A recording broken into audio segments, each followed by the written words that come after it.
Have you ever woken up in the morning, looked at your to-do list, told yourself today is the day, and then watched the entire day disappear into nothing? Not because you were busy, not because something came up, but because every time you tried to start, something inside you just pulled back. So you scrolled, you cleaned, you watched one more video, and by the time night came, the guilt sitting in your chest was heavier than the task ever was. If that sounds familiar, I need you to hear this. That is not laziness. That is a message your mind has been trying to send you, and today we are going to decode it. Here is what you've probably already tried: the productivity apps, the schedules, the timers. Maybe you even tried waking up earlier, cutting off your phone, building a whole new routine. And for a few days, it worked. You felt in control. You felt like a different person. And then slowly, without even noticing, you were back to avoiding the same things. And you probably blamed yourself for that, told yourself you just don't have enough discipline, that other people have something you don't. But here's what I want you to understand. The reason none of those things worked long-term is because you were solving the wrong problem. Procrastination is not a time management problem. It never was. It's an emotion management problem. And your brain has been screaming that at you every single time you opened a new tab instead of doing the work. The question is, what emotion is it trying to protect you from? Think about the last time you procrastinated on something important. Not a small task, something that actually mattered to you. How did it feel right before you avoided it? Was it a tightness in your chest? A sudden urge to do something else, anything else? A voice that said you'll do it later and actually believed it? That feeling has a name. It's called emotional avoidance. And here's how it works. The moment your brain senses a task that might make you feel something uncomfortable, fear, self-doubt, overwhelm, boredom, it immediately goes looking for relief, not tomorrow, right now. And the fastest relief available is always avoidance. So it sends you to your phone, to the fridge, to literally anywhere else. And here's the part that will change how you see yourself forever. Your brain can't tell the difference between a lion chasing you and an email you've been avoiding for 3 days. To your brain, they both feel like danger, and danger means one thing: get away from it. Stay with me, because once you know which emotion is driving your avoidance, you'll never see procrastination the same way again. Have you ever noticed that you don't procrastinate on everything equally? Some things you avoid for days, weeks, months. Other things you do immediately, without even thinking. That's not random. The things you avoid the longest are the things carrying the heaviest emotional weight. And that weight comes in 3 different forms. The first is fear.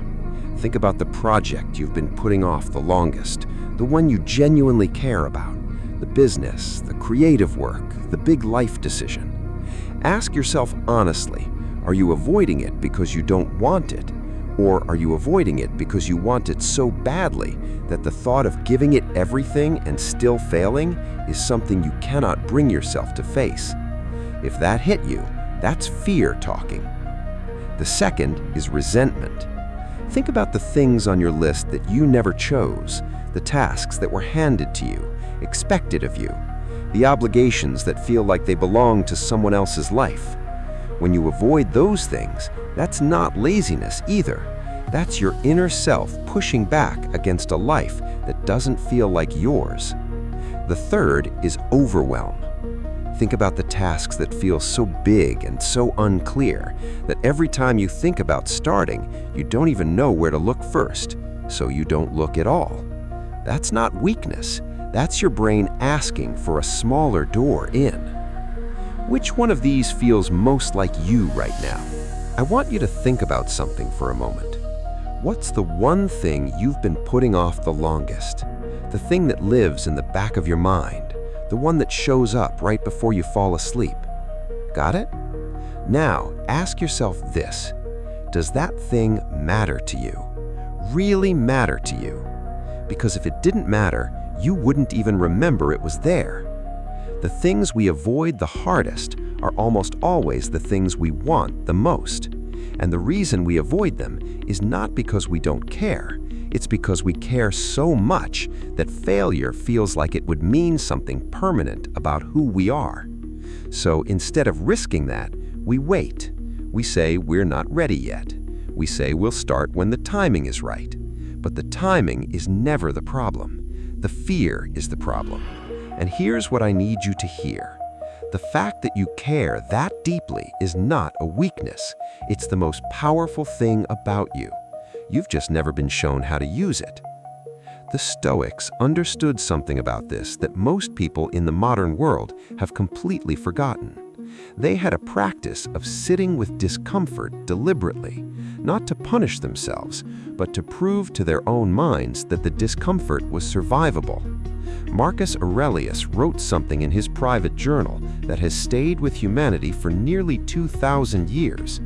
You have power over your mind, not outside events. Realize this, and you will find strength. He was writing that to himself, on the days when he didn't want to face what was in front of him, on the days when avoidance felt easier than action. And if the most powerful man on earth had those days, what does that tell you about yours? The Zen masters called the moment before action the gap, the space between feeling the resistance and choosing what to do with it. Most people spend their entire lives filling that gap with distraction, but the ones who build something real learn to sit in that gap without running from it, and then they move anyway. So what do you actually do with all of this? Here's what I want you to try the next time you feel yourself pulling away from something important. Don't fight it. Don't force it. Don't open another productivity app. Instead, just stop for 30 seconds and ask yourself one honest question. What am I actually feeling right now? Not what you should be feeling, not what a disciplined person would feel. What are you actually feeling in this moment? Because the moment you name that emotion, something shifts. Your brain stops treating it as a threat and starts treating it as information. And here's why that matters. Fear becomes proof that this thing matters to you. Resentment becomes a signal that something in your life needs to change. Overwhelm becomes a direction. It tells you exactly where to start. You are not broken. You've just been reading the wrong message. And now that you know how to read it, here's exactly what to do next. 1. Name it out loud before you start. Before you sit down to work on anything you've been avoiding, take 60 seconds. Say out loud or write down exactly what you're feeling about it. I'm scared this won't be good enough. I'm angry that I have to do this. I don't even know where to begin. It sounds simple. It feels almost too easy. But naming the emotion out loud takes it from unconscious to conscious. And once it's conscious, it loses most of its control over you. 2. Make the task so small it feels almost embarrassing. If you're overwhelmed by something, you're looking at too much of it at once. Ask yourself, what's the smallest possible action I could take on this right now? Not the whole project, not even a chapter, just the next 2 minutes. Open the document, write one line, send one message. The resistance your brain creates is almost always about the size of the task in your imagination. Shrink the task, and you shrink the resistance with it. 3. Let the fact that it scares you be the reason you do it. The next time you feel that pull away from something, remind yourself of this.